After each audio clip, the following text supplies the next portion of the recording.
14তম শিলিগুড়ি মহকুমা বইমেলা শুরু হয়েছে শনিবার থেকে বাঘা যতীন পার্কে। বইমেলা এলে বইপ্রেমীদের স্বাধীনভাবে বিভিন্ন বই হাতে নিয়ে দেখে নেওয়ার সুযোগ ঘটে, আর দেখতে দেখতেই পছন্দের বই কিনে নেওয়ার ইচ্ছেও জেগে ওঠে বইপ্রেমীদের মধ্যে। প্রদীপ প্রজ্বলন করে শিলিগুড়ি মহকুমা বইমেলার উদ্বোধন করেছেন রাজ্যের জনশিক্ষা প্রসার ও গ্রন্থাগার পরিষেবা দপ্তরের মন্ত্রী সিদ্দিকুল্লাহ চৌধুরী।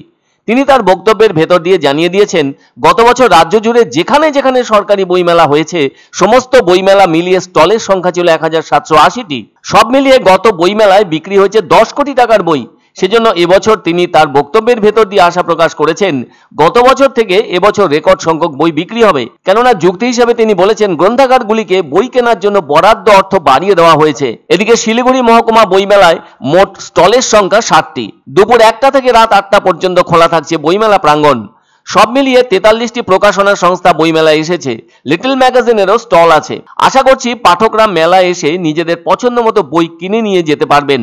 তাছাড়া রবিবার ছুটির দিন থাকায় বইপ্রেমী মানুষের উপস্থিতি বাড়ার সম্ভাবনাও আছে। 6ই ডিসেম্বর পর্যন্ত চলবে এই বইমেলা। তবে গতদিন উদ্বোধনের সময় মানুষের উপস্থিতি ভীষণই কম লক্ষ্য করা যায়। এই বইমেলার থিম ভাষা দিয়ে সম্প্রীতি গড়ব। বইমেলায় উপস্থিত থাকতে দেখা গেল সাহিত্যিক দেবারতী মুখোপাধ্যায়কে। তবে শিলিগুড়ির মহকুমা শাসক অবোধ সিংহল সব বয়সী বইপ্রেমীদের মেলায় আসার আহ্বান জানিয়েছেন।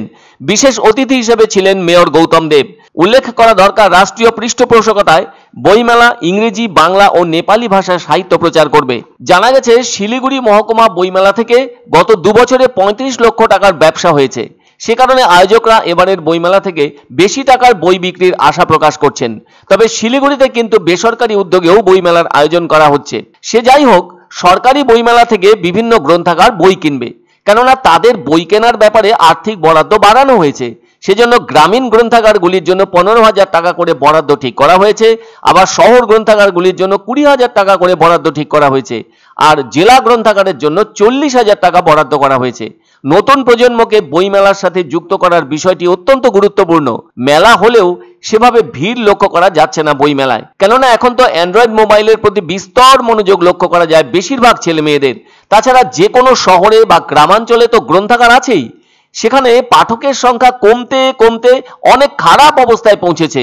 ফলে সেই সব গ্রন্থাগারিকরা চাপমুক্ত অবস্থায় গ্রন্থাগারের দায়িত্ব পালন করে চলেছেন। তবে বই পড়ার রেওয়াজটা এখন ঠিক কোথায় এসে দাঁড়িয়েছে সেটা অবশ্য ভাবিয়ে তুলেছে লেখক থেকে শুরু করে প্রকাশকদেরও। কেননা আগে একটা সময় ছিল ছোটদের জন্য সুন্দর সুন্দর পত্র পত্রিকা বের হতো, ছোটরা সেসব পড়তেও ভালোবাসতো। কিন্তু তৃতীয় প্রজন্মের ছোটরা যেন অনেক সময়ই বলে থাকছে ভাল লাগে না। বই পড়ার পরিবেশ তৈরি করলে ছোটরা বলবেই ভালো লাগে বই পড়তে, আর তখন বইমেলার সার্থকতা উজ্জ্বল হবে।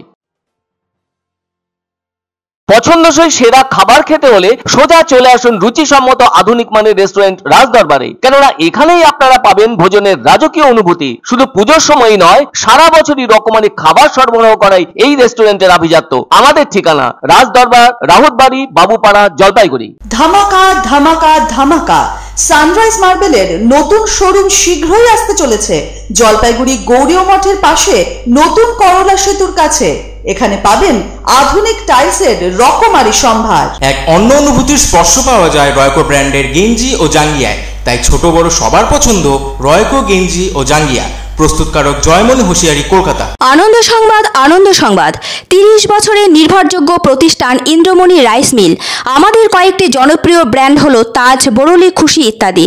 আমাদের factory outlet CG trading company, Dinbazar, axis ব্যাংকের পাশে, জলপাইগুড়ি। এখানে সুলভ মূল্যে গুণগত মানের সব ধরনের চাল পাওয়া যায়। Phone number 9547029475।